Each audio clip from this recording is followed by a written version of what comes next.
It's 10 lines from the bottom on Daf Pei Vav Amud Bet.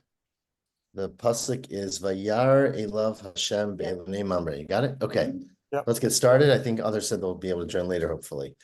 Vayar Elav Hashem Be'elonei Mamre. So we're in the middle of this. I got it to going through the whole story, which would be familiar to everyone who learned Chumash and Rashi. Yeah. Or went to SAR. Of all the Agadata about Avraham's visit with the Malachim. So the verse we're up to is Vayar Elav Hashem Be'elonei Mamre. Hashem appeared to him, in Elonei Mamre. V'hu Yoshev Petach Ha'ol Kichom Hayom. He was sitting outside in the heat of the day. So my Kichom Hayom, what is that? It's an unusual description of the heat. Amar Reb Chama Reb Chanina, what it refers to is Oto Hayom. That day that this event happened, Yom Shlishi Shel Milah Shel Avraham Haya. It was the third day since Avraham had his Brit Milah, which was the concluding thing in Parshat Vayera, right? Uba Kadosh not Vayera, the wrong one. Lech Lecha, right? Uba Kadosh Baruch Hu L'Shol Ba'Avraham. God wanted to come and take care of Avraham. What L'Shol literally means to ask. I'm not clear exactly what that means, but to care for Avraham. But because God didn't want Avraham to work or to be physically required to help other people, God took the sun out of its container, whatever container the sun is in, wherever it's stored, and opened up the ozone layer so the sun would really shine down, right? So that there would be no work for Avram to have to take care of people. Avram, wanted to be generous. That the Torah already said that, and God wanted to prevent people from coming who would require Avram to work. Welcome everyone else. We are around 7 lines from the bottom of Pei Vav Amud Bet. So Avram, of course, was nervous about this. He wanted guests. He liked guests. So he Shadarte Eliezer Lemipak Libra. He sent his servant Eliezer, his trusted right-hand man, to find people, right? If no one's coming to my house, I'm going to go find someone. So Nafak Lo Eshkach. Eliezer went out and all of the regular street corners were empty because it was so hot. Amar Lo Mehemnilecha, right? He said to him, I don't really believe, I don't trust so much that there's no one there. Meaning he doubted Eliezer. Let him nuta ba'avdi. This is what they say, and this is a little disparaging that Avram said this, that we shouldn't trust your Eved. They didn't look well enough, even though obviously Eliezer was this very trusted Eved, right? So this is what they say. So Avram himself went up. He got up and to go out and to look for people who could need his assistance. And God, so to speak, saw that Avram was standing on the doorway of his house in order to go out. And God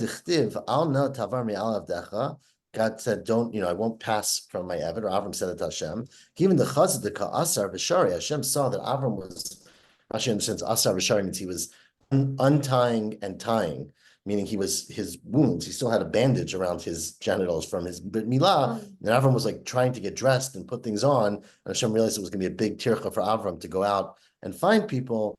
Amar, he said, God said, Lav Orachar L'Meikam Hacha, Hainu Dichtiv, and that's what the pasuk says, and that's where we get to the parsha. We're 5 lines to the bottom. Vayisa Einav Vayar. Avram then looked up, and all of a sudden, appearing in front of him were 3 Hinei Shlosha Anashim Nitzavim Alav. Right, 3 people were there. Avram was so excited. Vayar, he saw them. Vayaratz the Kratam, and he started. They ran to greet them. Meikara atu kamu aleh ki chazitu dahav leitzara. Right, when initially he came and he was sort of standing on top, taking care of them. When they saw that it was painful for him, right? Where am I? It's not appropriate for us sort of to just stand here and cause Abraham discomfort. So that was the whole story. Now, we're now 4 lines from the bottom. Who are these 3 people, right? This is, of course, you learned this in school, but this is from this Gemara. Who are the 3 angels who came to Avraham? That's our tradition, of course. It says the Gemara, Michael, Gavriel, and Raphael. 3 malachim by these names that are familiar to many of us. Michael was one of the what are they called? Angels. Sheba levaser et Sarah. That angel's role was the one who gave the news about Sarah, to Sarah, and about Sarah, that she was going to have a child. Raphael was the angel of refuah, of healing, Bala Rapet Avraham. He came to speed up and to assist in the healing of Avraham from his Brit Milah. And Gavriel was the strong one, Azal the Sodom. He was on his way, it was his pit stop, on his way to going to destroy Sodom. So he came along for the ride on his way.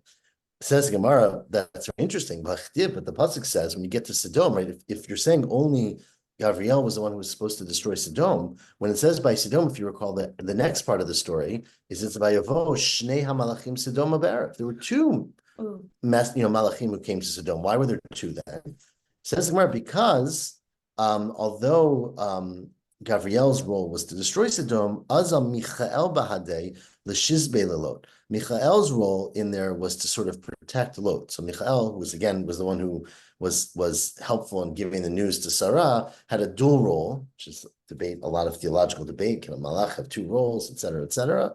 But in order to protect Lot, but only one, Gavriel, was the one who destroyed Sodom. And Tekanami, in fact, if you analyze the psukim, it sounds that way. Dichtiv, it says by Yehafoch et Harim Ha'el, right? That he or they or it, I guess, Yachid, let's say he, destroyed the cities of El, but Loktiv Vayihapchu. Doesn't say and they did. Shema Minas, you see that although there were two malachim who came to Lot, only one of them had a primary job of destroying Sodom. I learned this like it was pshat. That's because Rashi brings these. Now, why isn't this pshat? Why are these malachim not named until Sefer Daniel, which was at least 1,200 years later? Wait, you're saying why didn't the Torah give the names of these malachim? Why didn't that? They are named in Sefer Daniel, but they're not named in these roles. At least 1,200 years later. So I don't know the answer, but the point of the story of Abraham was about Abraham and Sarah, right? So not about them. They're players, but they weren't the focus. Then you wouldn't have debate of whether they were actually men or angels, if they were named the angels. Or both, right? Now, Ma'ishna legabi Avraham, last line, Tichtiv Kain ta'aseh kesher dibart, right? Avraham said to these messengers, these angels, we'll call them, they were, come and eat. And they said, sure. And Ma'ishna legabi Lot, if you recall, by when Lot invited them, they said, no, we'll sleep out in the street. Lot had to provide a lot of pressure to convince him to come in. Answers the Gemara, the obvious answer. Amar Rabbi Elazar, mikan shemisarvin lekatan misarvin legadol. Right? It's appropriate to say no or delay or push off a minor figure like Lot, but not a gadol like Avraham. Okay, now we're going to keep going through. So we're going to go through basically, it's a midrash, basically a midrash rabbah, today's Gemara, right? Of every line of the story of Avraham and the messengers, the malachim. What was the connection to the Gemara? Oh, the connection is a good question. Who missed past couple of days? Yeah, so sometimes you learn Daf Yomi, it's hard to know the connection. Well, so the connection is that in our Mishnah, we talked about hiring a worker. And one of the responsibilities of hiring a worker is that you have to feed them, depending on the custom of the place. And there was a story in the Mishnah where one of the rabbi's sons said, I'm going to feed you a great meal. And he said, well, that's an over promise, because even if you fed them, like the greatest meal, you would never get close to what the children of Abraham deserve to eat. So that got us into a tangent about the meal that Abraham served the malachim. So he promised a small meal and they gave him a big meal. We're going to get there too, right? Yes, but that ultimately he gave them a really outstanding meal, and so thank you. If you make a promise, you have to be careful when you promise things to the children of Abraham. Now we're quoting Psukim now. It says, where my second line, that right? Avram says to the messenger, to the angels, take some bread. And then Avram doesn't get them bread. It says, El Habakar, it's Avram. He ran to get the cows, right? So what happened to the bread? Amar Rabbi Elazar, Mikanchit Tzadikim Omrim Ma'at Vosin Harbe. You see from here the practice that Tzadikim, they promise a little bit, but they provide and they much more, right? He said, I'll give you some bread, but he really was going to get them a big steak or tofu dinner. And Rishaim Omrim Harbe V'afilu Ma'at Ina Nosim. But Rishaim, it's the opposite, right? Those who are wicked, they promise a lot, but they don't give anything. And the example we know is Minalami Ephron, another story that is in the same vein, right? With Avraham, because Meikirchtiv in the next parsha, Chayisara, initially Ephron says, Eretz Arba Meot Shekel Kesef, I'll give it to you. This land that's worth 400 shekel kesef. A little bit sofchtiv. At the end, it says that not only did Avram pay, but Avram paid a lot. Vayishma Avraham el Ephron. Avram listened to Ephron. Vayishkol Avram el Ephron. He weighed out for him at the kesef shediber baznei bnei chet. Arba meot shekel kesef. Then it has two more words. Over l'socher. Over l'socher literally means that pass easily for commerce. But what that means is that he used not, low quality coins or even standard quality, but very high quality coins that everyone would accept, that would be worthwhile, in any commerce, not just in this country or this nationality. The lo shaka minay ella that Ephron only accepted from him, right? We're blaming Ephron for this. Ella country. These were country. I don't know if there's an English word for country, but it's a kind of coin that they will accept anywhere, meaning it's a very valuable, it's clean, it's nice coin. Diga duchta de karile letikla country, right? There are places where they call it country. Corin says, coin- says that it's from Latin centurius. Oh, that sounds good. Latin. Devar mishkal o mineno mea. So Okay, Rashi says that in Coins would not be invented for another 1,000 years. well, but they had metals though. They had metal, but that's not what they are. That's not the way we are. Well, I'm gonna leave that one to you, Charlie. Yeah, but particularly the use of a Latin word there to refer to a Roman coin. You're saying Avram Charlie, didn't speak Latin? Charlie, what is your understanding? They were using just raw metal? They might have used just plain raw metal. This is actually a halakhic problem with redeeming Meister Shani that I brought up before, but I don't want to. But what is your understanding of this story? It's wrong. Okay. I mean, Okay. there was nothing that resembled a James. Roman Cantore corn. No, but the story Avram weighed in out Genesis. money. or silver. But Right. still, it could just be silver bars or something. Yeah, there's not a problem with the text of the Chumash because You're upset with the centurions. kesef literally means silver. The idea that it was something like a coin is simply not possible. So I don't know that it necessarily means that. I mean, the Gemara is not so clear, but it just means that whatever you can have good silver or poor silver, right? You can have high quality silver that's very pure or without it or not. Of these good coins and bags. Right. Yeah. Right. No, but that could be much later. It's not saying Avram. Anyways, okay. So Avram gave Ephron very high quality money, even though Ephron had first said, I'll give it to you for free. Now, we're going to keep going with the story of Avram. We're like 10 lines from the top. Who else are we learning with here? My sister-in-law, Rava Claudia Marbeck, is off camera. And my daughter. Why isn't she teaching? The Rabbah should be teaching. Okay, Tiv. So you should be teaching. Let's go. Esteemed brother-in-law. Guys, it's late at night. We have to go build bonfires. We gotta get through.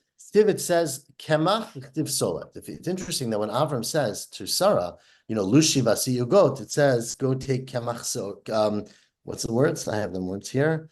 Sorry, thought I had them. Here we go. No. Sorry. Here we go. Vayimahar Avram ha'ol el Sarah ishto, and he said, Mahari shalosh sa'in kemach solet. So kemach solet is redundant, right? I mean, there's some different things, but one is like wheat flour, essentially, though it doesn't necessarily mean wheat. It just means flour and flour. So what does that mean? Why does it say both languages? Why tiv kemach tiv solet? Amar Rabbi Yitzchak, where kemach is like a more coarse form, basically, of solet. Said Rabbi Yitzchak, mikan sheishat Sarah ina ba'orchim yoter min ha'ish. I'm blaming Sarah here. That she was not going to be as generous with the nicest flour, and so Avraham said to her, "No, I want you to use the solet." Now she wanted to serve them whole wheat. She was healthier. Exactly. She was worried about their health. Now it says Lushi Vasi Ugot. It says specifically, Avram said to Sarah, okay, let's knead the dough and make loaves. But interestingly, when it talks about Avram feeding the malachim, it says, "Vayikach chema v'chalav uben habakar." Right? It says they took the chema, what do you call it, the butter, the milk, and the lamb, or not the lamb, the cattle. But it doesn't say anything about the bread. What happened to the pitas? Lechem lo aiti lekamayo. He didn't bring them bread. Amar Ephraim maksha'a tamidosh Rabbi Meir. Ephraim Maksha, who's not a common Amora, a Tana, I guess, said, who was a student of Rabbi Meir, Mishmei Rabbi Meir, Avram Avinu ochel chulin b'tarahaya. This is a favorite limit of us in grade school. Avram Avinu was very makbid to only eat food that was tahor, even long before there was a Beit HaMikdash or any such concept, and even chulin, right? Even things that were not from the Beit HaMikdash. And Sarah Imenu oto ayom pirsa nida, as would be very interesting in the story, right? Sarah was 90 years old or 89 years old according to tradition, and she was well past menopause and therefore not a nida anymore. But because the malachim came and that was their nivuah, right? That was their besurah, that she would be able to have children. So she started menstruating again, and so she became a nida. That's how it can happen, Rosa. And she became a nida, and so the bread was ruined. And that's why the doctor is teaching the daf yomi. Yomru a love. So they now the Malachim said to Avram, Aye Sarah Eshtecha. Where is your wife Sarah? The Yomru said, Hineba Ohel. Now, Lahodia, this teaches us that Sarah Imenot Snua Haita. She was very modest. I'll use that word, even though I don't love it in this context, right? She was very private, let's say, and she didn't actually come out and talk to the guests. So that's why they asked where she was. Right? Obviously, the angels knew that Sarah was in the Ohel. Elamai bit Ohel. Why did they ask and he answer? They were trying to point out her good qualities. So they wanted Avram to rekindle his romance with her, and they were very excited by that detail of it. So they were asking leading questions. Rabbi Yossi, Rabbi Chanina Amar, it's because they wanted him to send over the cup of wine, which would be a good siman, even if you're pregnant, but before that, be a good siman for fertility or for bracha or whatever. So they wanted to send it out. He wanted him to send it to her. So they were trying to remind him, remember your wife Sarah back in the Ohel. Tani Mishum Rabbi Yossi, Lama Nakud al Ayosh Be'elav. Interesting, right? It says Vayomer Elav, the messenger said, the Malachim, I keep saying them, said to Avram, Aye Sarah Ishtecha. But the word Elav has 4 letters, Aleph, Lamed, Yud, Vav, and 3 of them have a dot on them in the Torah. The Lamed does not, but the Aleph, Yud, and Vav do. So why is there nikud on the word ayo in the word elav? Limda Torah derech eretz. That actually is, Torah wants you to learn something specific from this, which is the way you should act normally. Sheyishal adam b'chsanya shalom. That a person's supposed to ask about how his host or hostess is doing, meaning you should ask personal questions. You should. So therefore, they wanted to say ayo. Rashi is a little bit unclear about how exactly it teaches you that. Rashi seems to say that just sort of to get your attention. The dots are there, so you should look at the next word, which is aye. Tosas quotes a Breshit Rabbah here that he thinks gives a better explanation, that actually they said aye Sarah Ishtecha, which is where is the I guess female, but ayo is the male component. Where is he? And it's telling you that either Sarah asked them about how Abraham was doing, or that one should always ask the host, even if you're speaking to them, how are they doing? So don't just ask about their partner or their spouse, ask them about how they're doing. Okay. Interesting. Continues the Gemara. We are this third to last narrow line. Ask where, how can they be asking about Sarah? Amar Shmuel, Ein Shalom B'Shalom Yisha Klal. You're not supposed to talk to a woman, to become intimate with her when she's hosting you. Says, well, that's Aide Ba'alashani. Here it was different because they were asking her husband, they weren't asking her. So maybe it would have been appropriate with her, but not with her husband. Now she continued and said, Acharei beloti haitali adna. After I have, I'm not sure how to translate beloti, but after I became, older, am I going to have a new zman, a new time of menstruating? So Amar Chisda, what she was saying was, Achar shenit balea basar. After my skin has become a little bit, I guess, drier or older. The rabu haktamim, and my, what do they call? Age spots. Dark eyes. Tell me what it means, spots. What do you call when people get wrinkles? My wrinkles, that's the word I was going for. Thank you. Wrinkles have become many. The kutam literally means a spot, right? Nit adein habasar, now her skin became soft again or juvenile again. Nit pashtu haktamim, and the spots disappeared, right? The chazar yofilim koma, and she went back to her younger self. Now, the previous thing said she had already menstruated. It's a process, let's say. Anyways, it says, Vadoni zakein, right? She said, how in the world can I have a child now? This is ridiculous. My my Adoni, my husband is old. Of course, when Hashem reported that back to Avram, Hashem said, ani zakanti, that she said, I, Sarah, am old, right? Because it says, God did not tell Abraham what exactly she said. And tell me, this is, a lima we've had many times before, but an incredible statement that Gadol Shalom, that, for peace and for goodness and for agreement, it's great. It's such an important thing. Because God himself changed what Avraham said, what Sarah said, in order for her, not to lead to discord between Sarah and Avraham. Of course, after Sarah's death, Avraham would have a whole bunch of kids. Okay, well, we did that was yesterday. No, that's later today. Is that today or yesterday? It's today, I think. We'll talk about that. Shenemar, as it said, but Titzchak Sarah b'kirba, she said Adoni zakein, right? So Sarah, literally, when she said to herself, was Avram's old. But it said, Vayom Hashem al Avraham ani zakanti, right? So you see that God changed in order to lead to peace. Now, there's an interesting passage, right? That continues and says, "V'tomer mi milala Avraham," who will praise or who will speak about Avraham? Hinika banim Sarah. Sarah has nursed banim. Now, of course, as we know from the Torah, at least, Sarah had one son, right, which was Yitzchak. So why was she nursing many sons? What does Hinika banim mean? So says the Gemara, a very interesting medrash. Kama banim hinika Sarah. Where did, how many sons did Sarah nurse? Rabbi Levi, in fact, Oto Hayom Shegamal Avraham et Yitzchak beno. Right? Unfortunately, as was very common up till very recently, many, many, many infants died. Right? So the fact that Avram and Sarah had a son was not proof that they were going to have a surviving son. But on the day that Yitzchak was weaned, which was a big milestone, that's, we usually understand the Yom Higamel et Yitzchak. There are others who say it's the day he grew to maturity. Yeah. But right, there's different interpretations, but this implies the day he was weaned. You'll see why. So all of a sudden, Yitzchak is older. So that's when they made a birthday party, not when you were born, but when you achieved some independence.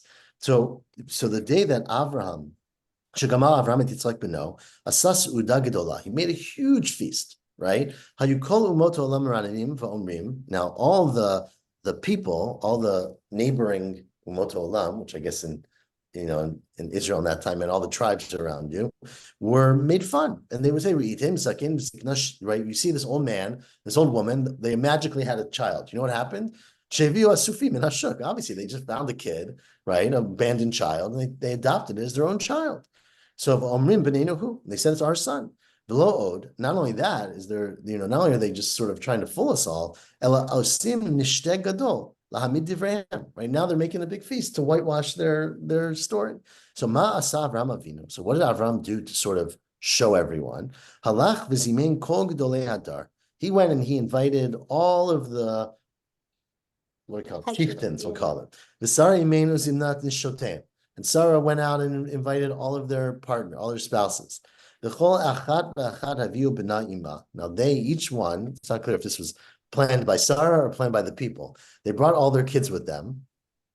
And Menikata lohivia. They left behind the food source, right? They left behind the nursemaids. So all these kids showed up at the party and they all started crying because they were starving. It was before they had Similac, right? And there was a miracle that happened with Sarah, that her breasts opened up like two springs, and she nursed all of these kids, and it was like a demonstration that Sarah Imenu was like a young woman and able to have children and nurse children, and that's a proof, so to speak, that Yitzchak came from her.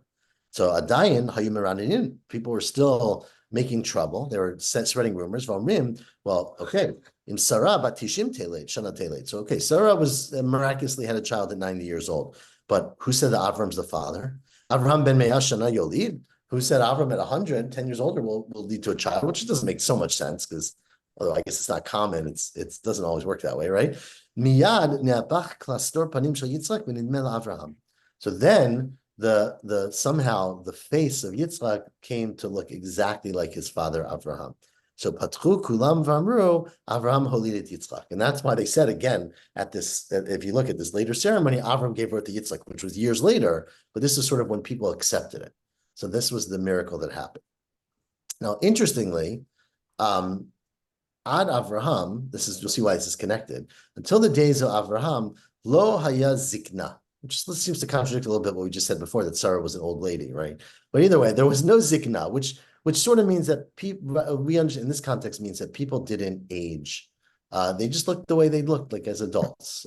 I wouldn't say they didn't look anything different, but people really kept looking the same. And of course, this was a problem because since Yitzhak looked like Avraham, and people didn't age, it was very hard to tell the difference between Yitzhak and Avraham. So they kept pulling pranks on people, where anyway, so there's a big problem of confusing Yitzhak for Avraham. So Manda Haviboy Mishtoi Bahadi Avraham, when people were looking for Avraham to do business, they would instead start talking to Yitzhak, Mishtoi Bahadi Yitzhak.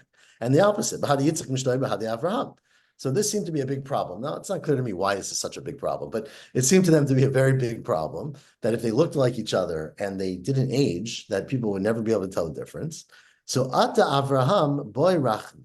So Avram prayed to God and said that, people should change as they get older, having zikna. And that's where age in this comes from. Shenemar v'Avraham zakein babayamim. Avram was elderly. He came on his years, implying like he was the first person to ever be a zakein, right? It doesn't quite say that, but that's how we're darshaning from. But this is only for men because we already said Sarah had wrinkles. But that's why I said it's a little tricky. I don't know. Sarah, it said spots. Well, there's no before or after in the Torah, remember? According to Rashi. Sorry, what was that? But this is definitely after she gave birth. But there's no before or after in the Torah, according to Rashi. Okay, well, Ad Yaakov lo havi chulsha. Now it's very interesting. These Gemaras are really fascinating. We've had these before, but until the times of Yaakov, people never got weak. Notice they didn't get weak. Of course, people died, but they didn't have gradual declines. It was sudden. Okay, again, whatever that means in the rabbinic terms, it's not so clear. I mean, you could see people die suddenly; they get heart attacks. They just don't wake up in their sleep.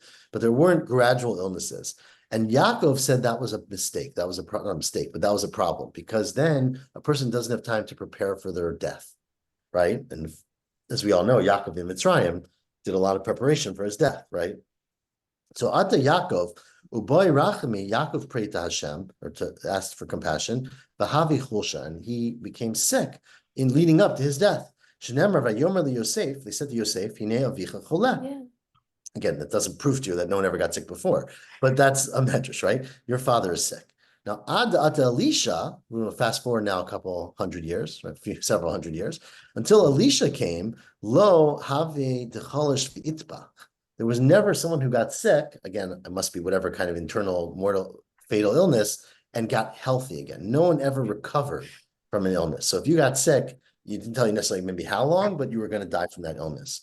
But until Elisha's time, there was no one who got better. But Ata Elisha had the new skill, that you could actually cure people who would have otherwise died. He raised people from the dead. Yeah, but raising people from the dead is not the same skill. It's a different skill. Shenemar, as it says, the Elisha chala et chalyo asher yamut bo. Elisha had his illness, which ultimately he died of, which implies Michlal dechala chali achrini, that he had a previous illness that didn't kill him. Now, again, it doesn't mean a minor illness. Of course, you cut your foot, that you're not going to die, but it means that whatever illness meant, to them, Elisha was sick previously. He had prayed to God and recovered from that, and then he ultimately had a different illness that he succumbed to. Tanu Rabbanan says the Braita, in fact, Elisha. Elisha was mortally ill 3 times in his life, right? One was in terms, was like when he acted inappropriately with Gehazi. Remember, Gehazi was his associate, I guess, his shamish or something, and he stole from people, remember, or took from people, and Elisha pushed him off very aggressively, and that was viewed in the Talmud as being, or at least in the Chazal, maybe as being a little bit too aggressive. So he got sick in punishment for that. There was the other story where the kids were laughing at him and he sent the bears to them. So that was also considered to be rather aggressive. The third, which we don't know why he was punished the third time, but it was the third time was the one he died of. Maybe he wasn't punished. It was his time was up, right? So the third illness was the illness that he died. Shenemar, and how do we know Elisha got sick 3 times? Because it says Elisha chala et chalyo. So chala is 1, et chalyo is 2, asher yamut bo is a 3rd time. Okay. That's where we're up to. Now we're at Daf Pei Zayin Amud Aleph. Welcome, Ken. We are around 7 lines from the bottom at the 2 dots. We're back to our Mishnah, which the Mishnah said that you ella achelo yetchilo b'melacha, that he said to his son before they start working, make sure you go back and you set the terms for what you're going to feed them. I'm only going to give you bread and kitniot, bread and beans, and that's all I'm promising you, which was a very basic hummus and pita, as we call it, right? A very basic meal, which is, I think, what bread and kitniot are, just to be clear, right? It's pita and hummus, right? Amar le Rav Acha, breder of Yosef, Rav Chisda. Now, when he said to him, when the Mishnah says pat ukitniot, does it mean, is it with a vav or without a vav? Is it pat kitniot, so bread made out of beans? Oh, pat vikitniot, not. Again, why they're so short, I'm not clear. Amar le, and he said back to him, Elohim, by God, I swear, tzricha vav. You need that vav. You got to have bread and kitniot. It's not enough. You always have to have a dip, right? You never have enough to have one. Ki mordia de lavrut, like the, I don't know, there must be English words for this, but like the pole that the boat worker uses, the boat swan uses to control their. Oh, no, What's it no, called? yeah. It's not an oar. It's a long pole that you need to like hold onto the bottom to move the boat with. Like Yes. Oh, no. There's a word for it. Punt. A punt. Okay, Claudia says it's a punt, but the point, of course, is that it has to be very strong and very straight, and so this vav should be very strong like that. It's just a terminology. Then the Mishnah. They're arguing whether it's for the gluten-free bread or not. Yes, correct. Pat kitniot would be gluten-free bread. So this Gemara does not come off on that side of gluten-free. Rabbi Shimon ben Gamliel Omer. It makes sense because it's probably hummus and pita. Right. Or Rabbi falafel. Shimon ben Gamliel said, we're on the bottom. Einot tzarich. You don't have to go back and make clear, because really you just pay what's customary. There's no need to over-exaggerate here. It says, well, what's a hakol? Hakol is always to include something. Hakol atuye mai. Atuye haditznan. There's a Mishnah that says, socher tepoel. If you hire a worker, if Omerlo, and you say, I'll pay you I'll pay you like the going rate in the city, like 1 or 2 people make in the city. Of course, the problem is that there's never one unified market, right? Some people might charge $650 and some people are $750 for babysitting, right? Says the Mishnah, noten lo kipachut sheb'schirot. You only have to pay the minimum, right? If the minimum rate, someone accepts $650, that's all you got to pay. Divrei Rabbi Yoshua. That, which is what our Mishnah seems to imply. And the Chachamim say, no, mishamnim beinehem, that in fact you should sort of do the middle, right? You don't pay the least, you don't pay the most, you do the middle of the ground, whatever the medium wage is, and that's what's fair, unless you specify. Of course, if you specify less, then that's okay. But if you don't say, it's the medium wage. Anyways, continues the Mishnah. It's getting a little shorter now, and it's late at night for some of us.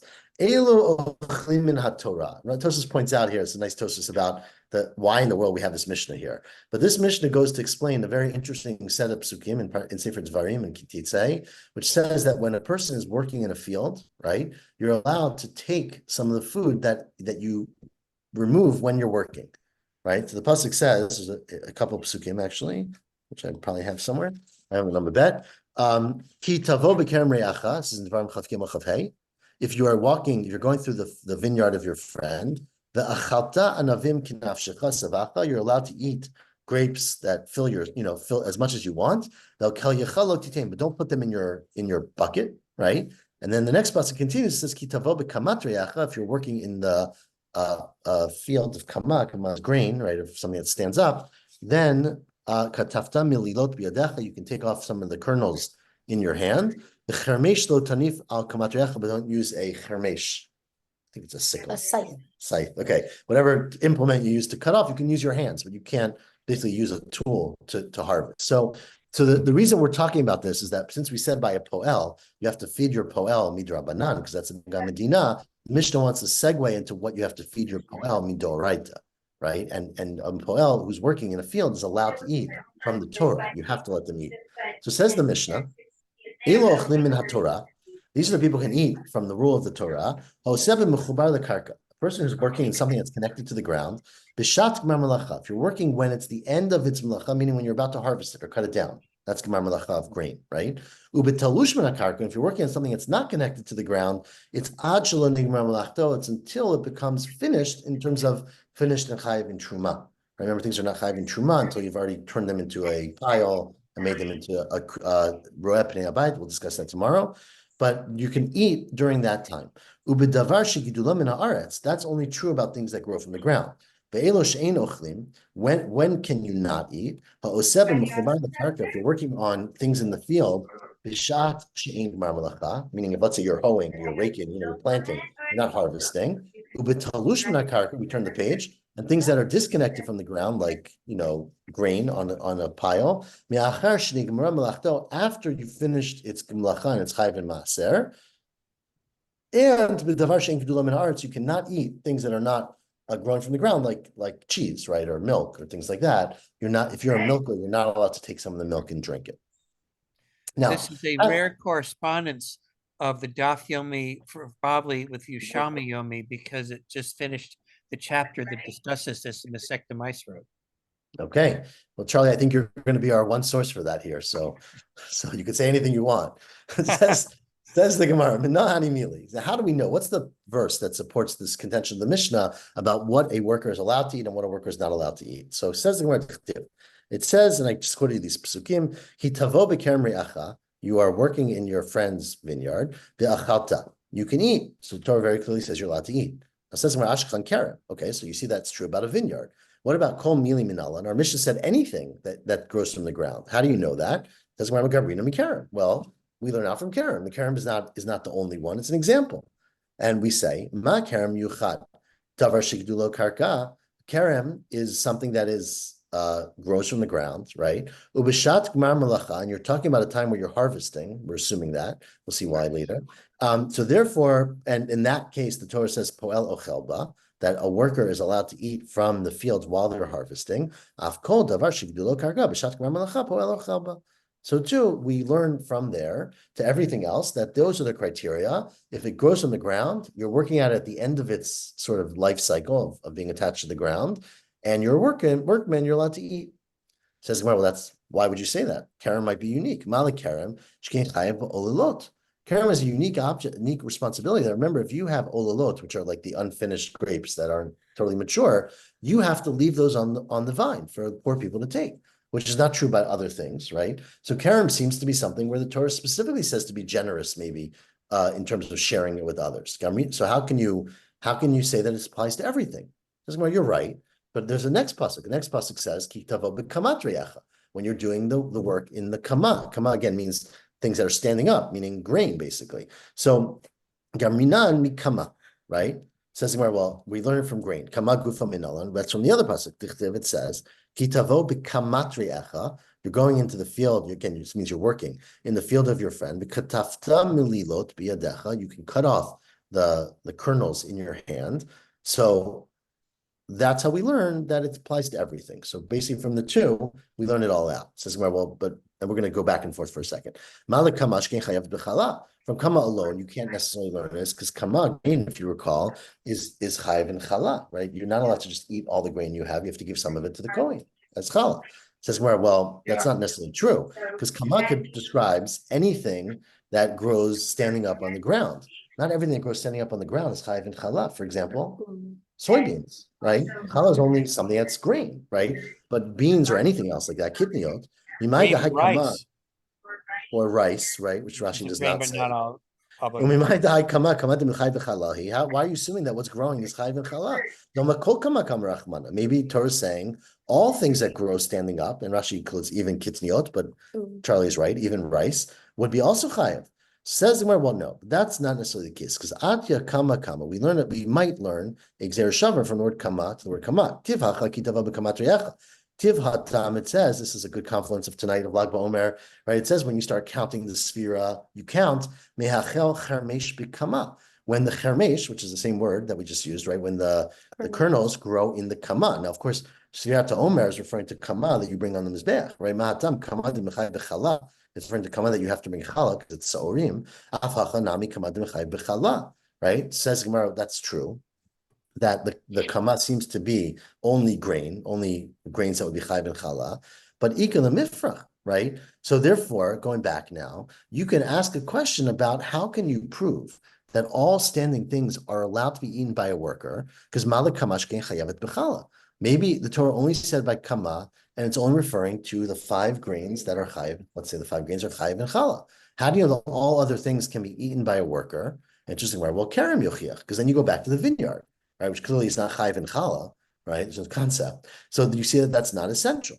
But we would then ask, Mali Kerem Shkin Chayiv Olalot, right? Kerem is Chayiv in Olalot, but Kama Yochiach, because it's not Chayiv in Olalot. And this is what we call a classic case of Chazar Hadin, right? The arguments go back and forth. Lower Izek or Izeh, the unique aspect of each one is not like the unique aspect of the other. So clearly it's not essential, right? Because it doesn't apply to both. And Atzad HaShavah Shebehen, what is common between them, between the grain and the vineyard? Davar shikidulo karka. They're both things that grow from the ground. Ubishat gmar melacha poelo chaba. And when you are working at the last stage, a poel is allowed to eat. So therefore, I learn af kol davar shikidulo karka bishat gmar melacha poelo chaba. So that is. Why wouldn't you say the sheva minim? That is how we derive. It's a good question. We're gonna ask a different one, but sheva minim, I guess, is not unique enough. So, or maybe it is. The Gemara doesn't ask it, but we're gonna ask a different question first. But that's how you derive the rule of the Mishnah. Says the Gemara, but I have a different tzad hashava. Malat tzad hashava shebehen shegin yishben tzad mizbeach. Right, the two things mentioned in the Torah, which are grain and grapes, are both things that are put on the mizbeach. Right? You bring a carbon mincha and you do nisachim with the wine. So now, of course, if you're talking about that, you'd have to include zayit because you put shemen on the mizbeach, right? Atanami zayit it tzad mizbeach. Right? But you don't necessarily have to include everything else. What about beans? What about rice? What about all the other things we thought about? Now it says, before we go to answer the question, says the Gemara, is it true that Zayd b'ma'at sadati? Right? Why do you need to have a ma'atzad to learn out that you would include olives? Olives are the same as grapes because Zayd, hu gufe kerem mikri. Dichtiv, as it says, v'yivaer migadish v'ad kama v'ad kerem Zayd. The word kerem also refers, although we typically use it for grapes, a kerem also can refer to a vineyard. So when the Torah, not a vineyard, olive yard, whatever you call it, olive trees, right? Olive orchard, thank you. Says Rav Papa, no, that's a mistake. Kerem zayit ikra, kerem stamalo ikra. You might call an orchard a kerem zayit, but you never say kerem to refer to a orchard of olive plants. Either way, that's a side point. Don't get distracted, right? The bottom line is that we have a tzad hashava because the Torah said that a worker is allowed to eat from a vineyard and a worker is allowed to eat from grain. But how do you know anything that's not suitable for the mizbeach, right? Says the Gemara, Mikol Makom Kasha. Amar Shmuel, we are more than halfway down. The first word on the line said Shmuel Amarkra v'chermesh. The word of the pasuk adds the extra word v'chermesh. That's the Rabot Kol Balei Chermesh. Anything that grows as a kernel, which would include beans and include rice potentially, and things like that, or tamarim even, or like that, are also chayiv. Says Gemara, but we need that pasuk. Hi Chermesh miboile. We need the word Chermesh to tell you Beshat Chermesh achol b'shel Beshat Chermesh lo techol, that you can only eat when it's mature, meaning we're only allowed to eat when it's the time that there's already grain out there. You're not allowed to eat when it's raw, right, or less than that. And it says, well, we don't need that pasuk for that.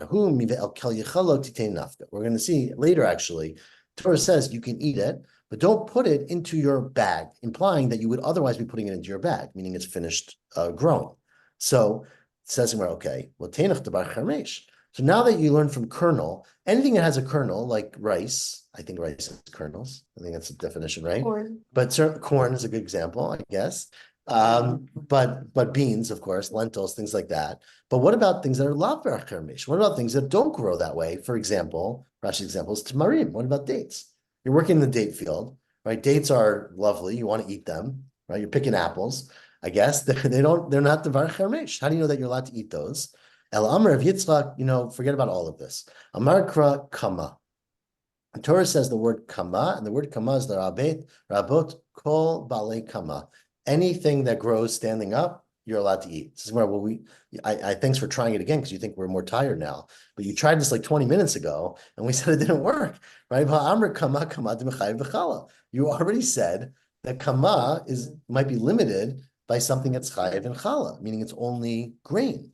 Hani mili says, that's true. Mikami deneti chermesh. That only made sense before you added the limud from the word chermesh. Hasha da'ati chermesh, it rabbi the kol davar chermesh, right? Now, once you say the word chermesh, we know anything that's a kernel, af al gav l'mechayev b'chala, right? So now, once you say that, why do you have to say the word kama? Because kama is what's going to tell you grain. You already know grain because you have the word chermesh. So kama lamali, it's the rabot kol bale kama. So now we learn from the word kama, anything that grows standing up, a worker is allowed to take food if it's at the end of its growth. It says now that we have these two words of chermesh and kama, why do I even need the first pasuk at all? The first pasuk says ki tavo b'kerem ri'acha, right? But a kerem, of course, is growing, standing up, and includes this chermesh. So why do you have to tell a pasuk to say you're allowed to eat it? Lamali, amar Rava l'hilchotav. In fact, that first pasuk tells us all the details. It would have been convenient if we did this before the whole Gemara, but that first pasuk tells you all the details and the parameters for who's allowed to eat when they're working. Kiddutan, and this is the Braita, which I assume is a Tosefta, which goes through the whole thing. Here he says it's a Sifri. So this is the Braita that explains the whole pasuk. It says kitavo, right? When you work. Nemerkam bi'ah. The word bi'ah is an interesting word, right? Which can mean many different things. It can mean you walk into the field. So how do we know what it means? Because it says here bi'ah, v'nemer la'alan, it says lo tavo alav hashemesh, right? That when someone works for you, you have to pay them. Don't let the sun fall without paying them. Ma la'alan b'po'el katuv medaber. Just like that pasuk is referring to a worker, afkan, that's how you know that it's referring to po'el katuv medaber, that's referring to a worker. It's not like any random person can walk through someone else's vineyard and take their grapes. But a worker is allowed to take the grapes, right? If it's pick your own, I think you count like a worker. Now, it continues and says, B'kerem re'acha, we're at the last narrow line. What is I a thought you weren't allowed to walk if you if he had like a cut, like a shortcut through a vineyard, you could nibble. No. No, Kitavo is telling you if you work there. If you're going there without permission, you can't take, A, you shouldn't go there, and B, you shouldn't take his grapes. It says the kerem re'acha. What does the kerem re'acha mean? Your friend's vineyard. What's that telling you? Below the kerem kuti. That this prohibition, this is how Rashi understands it, that you're allowed to take enough to eat, but not enough to put into your sack. That only refers to kerem re'acha. Kerem kuti, you presumably could take enough and even put into your sack if you're working. Hanich l'man regezel kuti asur. Okay, if you hold it, you can't generally steal from a kuti. I understand the Torah has to come tell you that it's not considered stealing if you're working for him, right? That's why you need a pasuk to permit you if you're a worker. But if someone who is not worried about stealing from a kuti in general, so you don't need a pasuk to tell you that you can take when you're working. You can steal it. So there, that Tana would have to say mukim la b'kerem re'acha means lo shel hektish. And if you're working for the government for hektish, you can't eat while you're walking. You can't eat while you're working.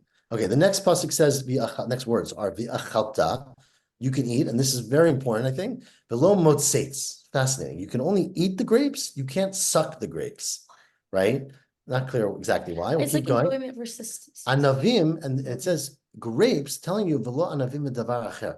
You can't mix them with anything. You can't make, add sugar to the grapes and turn into whiskey, right? You can only eat them. And the point is that you basically can only eat them sort of a little bit. The heter here is not to eat out his whole field. It's that you take a little bit while you're working without processing it, and that's where it's permitted. You can't make a fruit salad, as Claudia pointed out.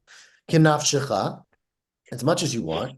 Kinefesh shel ba'al bayit kach nafsho shel po'el.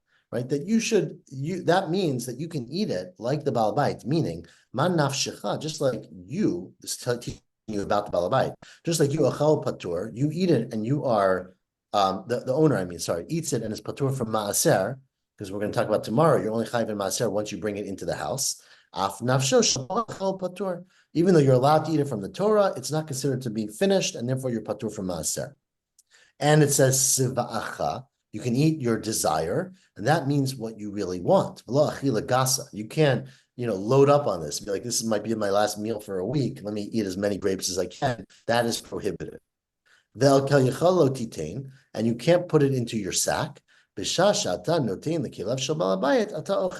When you are putting it in the sack, meaning you're finishing the work, you're putting it into the sack of the Baal Bayit, that's where you're allowed to eat. But if it's talking about a time that's not gemar melacha, it's not the end, and you're weeding or you're pruning or you're doing some other work in the vineyard, then you're not allowed to eat the grapes. It's only when you're harvesting, and those are the parameters that this whole pasuk is teaching you for when a worker is allowed to eat while they're working. Tomorrow, we're going to stop there with the last line. Tomorrow, we're going to continue about this detailed discussion about the fact that you're not chayiv in maaser until you actually bring it into the house, which I'm sure will overlap the Yerushalmi. Yes. So everyone get some sleep, go light your bonfires in this Lag BaOmer, I'm learning tomorrow morning, 7:45 a.m. on Zoom. Hope everyone can make it, or some can make it. I'm just going to Philadelphia early tomorrow morning. I'm not sure what the, okay. Okay, well, Yeah, we'll be I have doing it. class We'll be tomorrow, recording. so I can't. Okay, we'll miss you, Miriam. Shavua tov all. Shavua tov. Don't See you get tomorrow. burned. See you Thank you. tomorrow Thank you. morning. Shavua tov. Bye.